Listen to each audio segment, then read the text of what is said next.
Nicola, thank you so much for joining me here at the World Economic Forum. We chat every year, and there's always themes.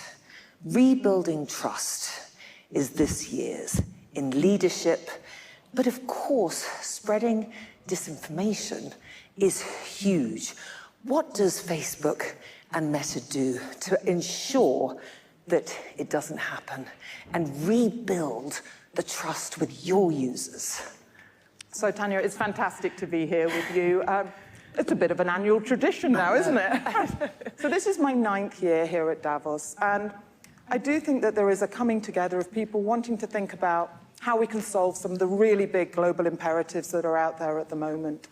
And I think a lot of that is how people can come together, how they can collaborate, and especially around the areas of open innovation. I think that's a very important aspect. You know, when I think about Meta, at the heart of Meta is people. We now have 3.9 billion people that are coming onto our platforms every single month, 3 billion a day, utilizing one of our platforms. And they don't want misinformation on our platform, and we don't want misinformation on our platform either. And so this is an area that we take very seriously. This is something that we have very clear policies so that we can get it off our platforms if we see it there. So we're doing a number of things. What about the rise of AI? Because this year there are so many national elections, as we know, coming up. Half the world's population will be going to the polls. So how is Meta combating AI-generated disinformation around these elections? How worried are you about that? It's a huge responsibility. As you say, 3 billion on your platform. Yeah, so the other tagline for this Davos actually could be the Davos AI conference as well. And AI is something that we've been working in since the earliest days of newsfeed. Yeah. We've invested very significantly in it. And it's what we use to make sure that people are really seeing the very best content that they want to see from their friends and their families. And actually, it's what we're also using from a monetization perspective as well, to make sure advertisers are reaching the best customers for them. On the issue of election, because you had a few questions in there, Tan, look, this is an area that we invest in a lot, and we've been working on elections all around the world for many, many years now. And as we see, and we've got very clear policies that we put in place here.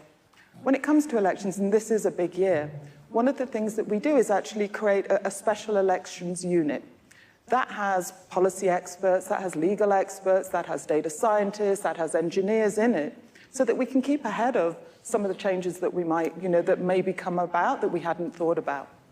We also have very clear things that we do. So if there's political advertising, we're very transparent and label the fact that it is political advertising. Yes. And then it actually goes into an advertising library that anybody can go and actually have a look at and actually see the types of adverts that are being put out there by political parties. And then something that we introduced a couple of years ago is that the week before the actual election, we don't allow any new creative content to be put out there. And so these are just some of the things that we're doing, but it's a responsibility we take very seriously. Nicola, what do you do with a Donald Trump? He's always accused of hate speech and misinformation on these platforms. How do you manage that?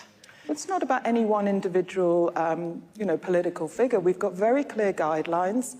For anybody that's utilizing our platforms, you wouldn't be allowed to incite hatred or violence. That's not something that is acceptable. And you've seen in the past that we have taken action, yes, where we have seen that those have been issues. But ultimately, we want our platforms to be a place where people can have discourse about elections. It does matter to people. But ultimately, the majority of people that are coming onto our platforms actually are coming on to talk about babies or talk about, pop concerts or the Emmys or the Grammys or those sorts of things. And that's the sort of content that we want to make sure that we're putting in front of people. Well, there's a lot of useful AI applications, as you've just said. And of course, Meta AI was announced last year. Tell us about it and what can users expect? Oh, well, it's a really exciting area. We've seen some really big transformation in the whole generative AI space, especially in the last year.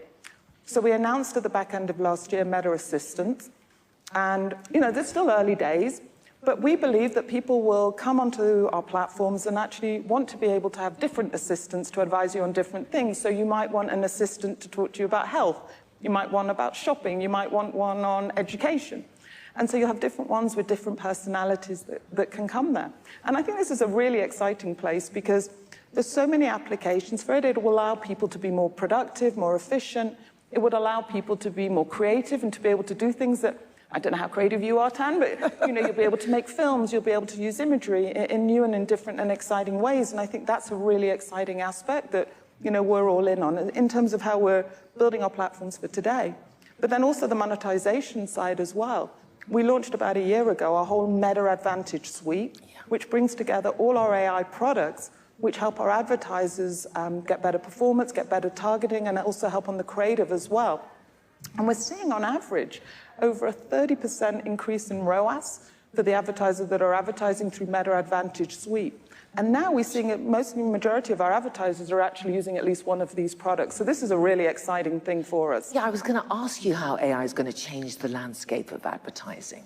Well, this is definitely one in terms of the increase of the performance and better personalized marketing at scale. But the other area is also on the creative generation side as well.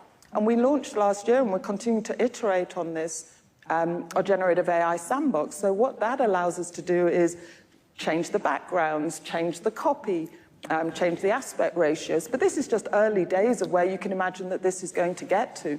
And I think, again, that's going to be fantastically efficient for advertisers because it will allow them to create better personalized marketing, more bespoke, and many, many more iterations that, quite frankly, would have been too expensive and too timely to do if you were just relying on the old ways of doing it.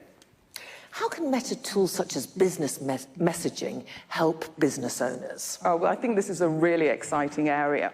And we're already seeing all around the world, so many people are communicating with business. I think there's about 600 million messages a day going between businesses and people.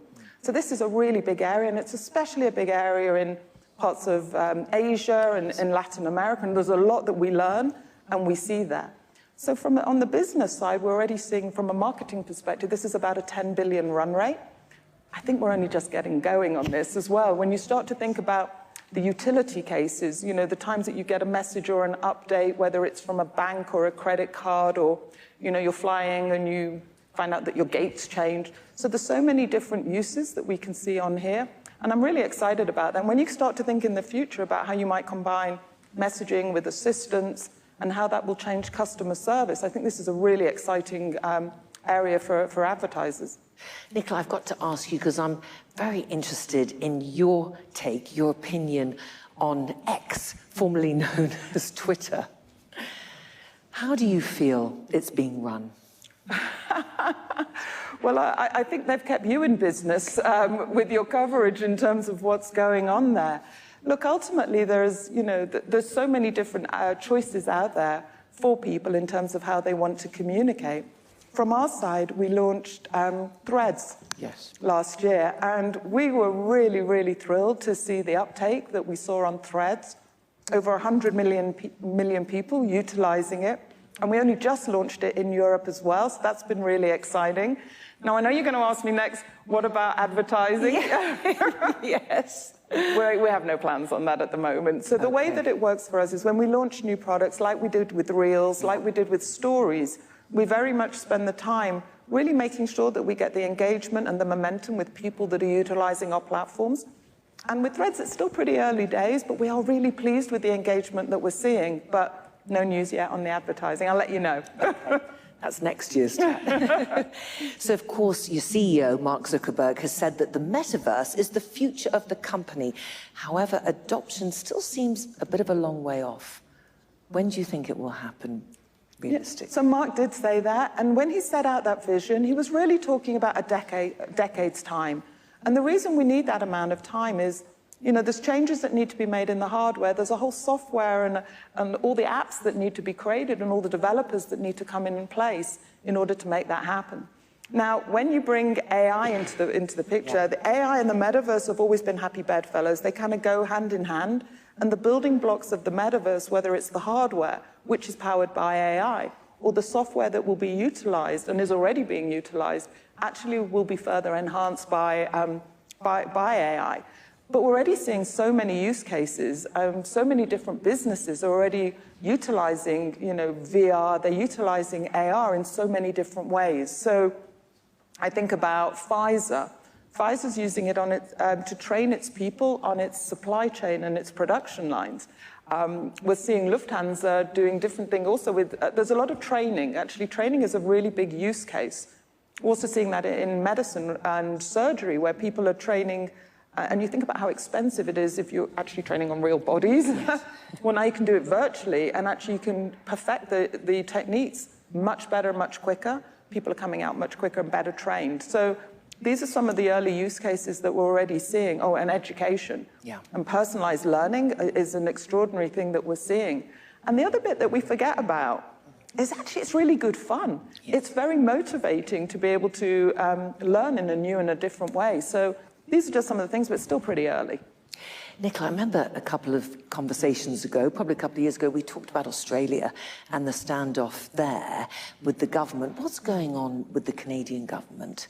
Yeah, so the issue of news is a really important one. And from our perspective, when we look at our users and what our users are actually doing, they're spending less and less time looking at news on our platform. It's an average about less than 3% of the time. And I think this is really important, especially when we're talking about things like AI and AR. What people actually want to see on our platforms is the content that they're choosing with their friends, with their family, on Reels. I mean, we're now seeing 200 billion Reels a day that are being 200 billion. Yeah. I mean, since we last spoke, I think that's double. Since we last spoke, it is huge. But also it's very active. So people are commenting on like 300 million messages going backwards and forwards on Reels and sharing and these different things. And so those are the aspects that we're really focused on in terms of what our users want to see. And they're telling us very clearly, it is things like Reels. How do you think it'll be resolved? I can't speak to that because it's not an area that I'm an expert in. And so we wait to see how those developments will happen. And again, your CEO, Mark Zuckerberg, described 2023 as being the year of efficiency at Meta.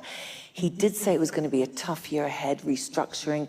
There were thousands of jobs that got cut in 23. What's the outlook for 24? Yeah, look, it was a very difficult year. It's never easy when a company goes through that. But at the heart of Mark's decision-making here was about he believed that we could move faster, that we could innovate quicker. And I would say judges by what you see the output was at the end of last year and then going into this year. So, we've moved very quickly on AI. We've launched Quest 3 in terms of, moving towards the Metaverse. We've talked about threads. We've talked about Reels. I think these are all really exciting examples of the innovation. And so when I'm talking to advertisers and listening to what they're saying how important we are in helping them to reach customers and helping them to drive the performance that they want to see in the ROAS. I mean, if you spend $1 with us, there was some research done by University of Berkeley that said that actually advertisers on average are getting about $3.33 back. So those are the sorts of things that get me energized, that get my team energized, is the return that we can deliver. Well, Nicola, you are often described as one of the most powerful women in tech. Gosh, Pam.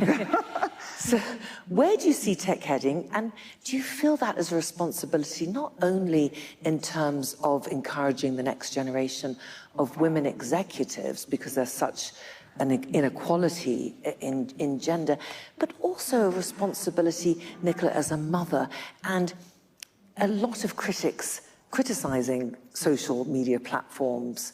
How much of responsibility do you feel, because you are so powerful in that area? So there's a few things to unpack there. I've spoken already about the fact that as a company, we take our responsibilities very seriously when it comes to a wide range of issues. And we really invest very significantly when it comes to the safety of people on our platforms. That really matters. That's really, really important. In terms of women, I'm really proud of the work that Meta has done as a company to shine a light on this area, to show women around the world that this is an area, technology is an area that is welcome to women, and that we want to encourage more and more young women to come into this space. And, I look across the leadership at Meta, and there are so many successful, women that are heading up so many. Our CFO is the youngest CFO that is out there. And so I'm really proud of Susan. Our Gen Gen Counsel is also. And so some of our heads of our products are also the same. So Meta's always walked the talk in this area, and I think that's really important in terms of casting a light out there, not just to the tech industry, but the wider industry as well. I just want to touch on your philanthropic work, if that's okay, because last year at Davos, the Working with Cancer Pledge was launched. Meta was one of the founding partners, and it encourages businesses to have open conversations with their employees if they're diagnosed with cancer and to give them the support they need. What sort of progress have you seen? And I know it's a very personal issue for you too. Yeah, so when Arthur Sadoun, who is the CEO of Publicis, came to me and said he was launching this initiative, Working with Cancer Pledge, it was very personal to him. He'd been diagnosed with cancer. I was diagnosed with cancer in 2016 with follicular lymphoma. And in 2019, I set up a foundation to find a cure for follicular lymphoma. And so I was like, we're all in. Whatever we can do, we are all in to help. And as we stand here now, a year on, there are 1,000 companies that have signed up to say that if somebody is going through such a circumstance, that they shouldn't be worried about losing their job. They should be focused on how they can work to repair their health. Those 1,000 companies in turn employ 25 million people. 25 million people that at some point, 1 in 2 of us will be touched by cancer. And so that means, that's 10 million people approximately that are going to benefit as a result of this. On my side, the Follicular Lymphoma Foundation has continued to go from strength to strength. We have a patient group on Facebook that now has over 11,000 people. It's a rare disease. There's only 1 million people living with this around the world. And so to have 11,000 people is something the doctors could never have imagined bringing together. We're doing investments in some breaking innovative research, which is exciting. We're partnering with pharmaceutical companies, universities, top hospitals around the world. And I am absolutely determined that we are going to find a cure for this disease. Well, Nicola, what does 2024 look like for you in terms of Meta and also for you personally? Well, for me personally, it's a big year because our daughter's getting married. Oh, congratulations. Thank you. So I'm very excited about that. From a Meta perspective, look, we get out of bed every day in order to help businesses of all sizes, small businesses, large businesses, to reach the customers that matter, to them. And one of the joys that I have in my job is that I get to go and meet those businesses all around the world. There is a wonderful company I'm going to give a shout out to called Nadine Marabi. I don't know if you know her. She's an amazing lady from Manchester. It's my hometown. And she creates sort of eventwear. And she's been using Instagram in the most magnificent way, and she's growing her business. She was all online, and at the back end of last year, she created some pop-up shops in London and Manchester.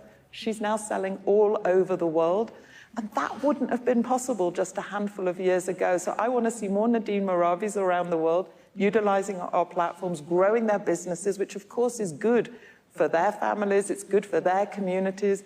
And I want to make sure that we keep innovating, that we keep driving performance for our advertisers, and also, of course, coming up with new and wonderful AI products, and also playing around in virtual reality. There's a lot going on at our place at the moment, and it is very exciting. And Nicola, here at the World Economic Forum, what kind of conversations have excited you most? Yeah, I think it is around AI. I think it's around how it can be a force for good. People sharing the different case studies. I think there's a real hunger to learn and understand more about it. And I think that's why this is a really good place for people to be able to come, check in, share ideas, share best practices. Yes, talk about the responsible side of it as well, which is important because we're all kind of developing together. This is an industry-wide thing. But I think the promise of what it can do from a productivity perspective, from a creative perspective, I think this is a really seismic moment that we've not seen the likes of such for at least a decade, and it really will advance us in ways that we can't even imagine at the moment. And we will look back on this year as being a really key pivotal year in terms of how it works across society, across education, well, across every aspect of society that you can think about. And I feel very privileged that from a Meta perspective, that we can be really a leader and a pioneer in this area. On a lighter note, Nicola, what happened to Mark versus Elon? What was all that about? I have no idea, but I certainly know who my money would have been on if it would have happened. You'd have to say that, though, don't you? I believe that 100%. You believe it would have been on Mark? Yeah, 100%. Mark is unbelievably fit. It's fantastic. Nicola Mendelsohn of Meta, thank you so much for joining me here today. Thank you, Tam.